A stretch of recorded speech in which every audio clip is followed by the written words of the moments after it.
Imagine this, a $100 million contract terminated with a single stroke. On March 4th, 2025, Ontario Premier Doug Ford made headlines, not just in Canada, but across the globe. The reason? A fiery response to U.S. tariffs that he claims are hurting Canada's economy. His announcement wasn't just about numbers or trade policies, it was about drawing a line in the sand. But at what cost? And where does this leave thousands of Ontarians waiting for high-speed internet access in their remote communities? Stay with us as we unravel this high-stakes political and economic saga. Ontario's $100 million contract with Starlink, the satellite internet service helmed by Elon Musk's SpaceX, was supposed to be a game-changer. Just 4 months ago, it was hailed as the centerpiece of Ontario's OnSat program, a lifeline for 15,000 homes and businesses in underserved areas.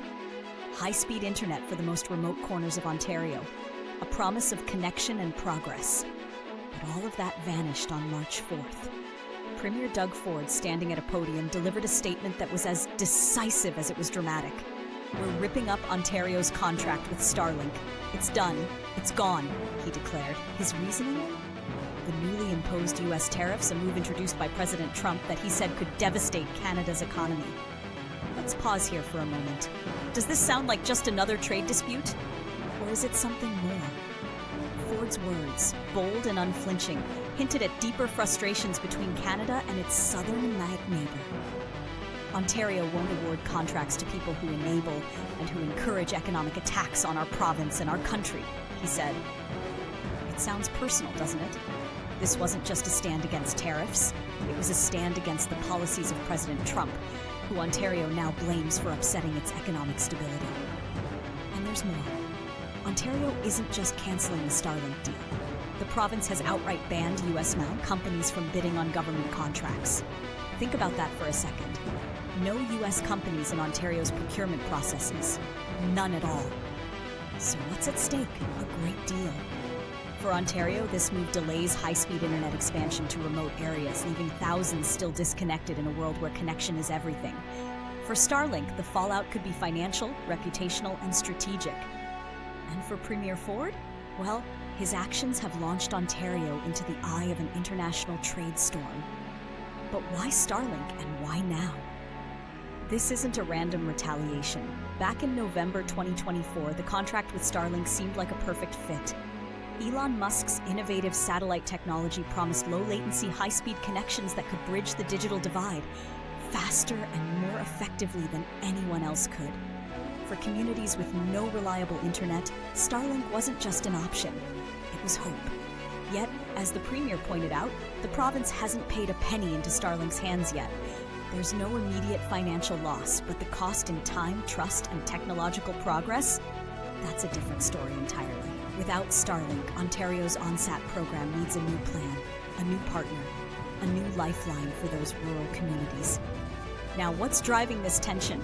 President Trump's tariffs, 25% on Canadian and Mexican imports, 10% on goods from China. They were designed to protect American interests, but from Ontario's perspective, they were aggressive and harmful. While the tariffs on Canada and Mexico were paused by the evening of March 4th, their ripple effect had already begun. Doug Ford didn't mince his words. Businesses will now lose out on tens of billions of dollars in new revenues. They only have President Trump to blame. The message is clear. Ontario won't stand idly by while its workers and economy feel the pinch. Premier Ford's fiery rhetoric made that abundantly clear. His frustration extended even to Elon Musk, who he described as President Trump's buddy, signaling discontent not just with trade policies, but with relationships that blur the lines between political power and corporate influence. But let's look beyond rhetoric. Those critical projects, the ones aimed at closing Ontario's digital divide, are now in jeopardy. Starlink might have been the obvious choice, but with the deal cancelled, there's a long road ahead to find alternatives.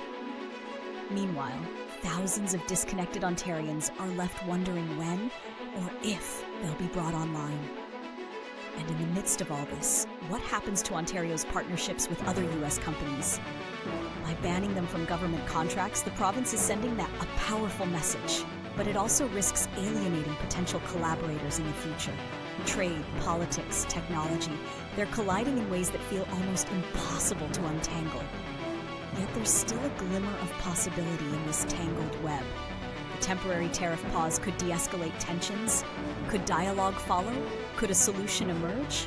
Or will this trade conflict escalate, consuming not just Ontario and the US, but rippling out into the global economy? The answers will depend on how both sides choose to move forward. So, where does all this leave us?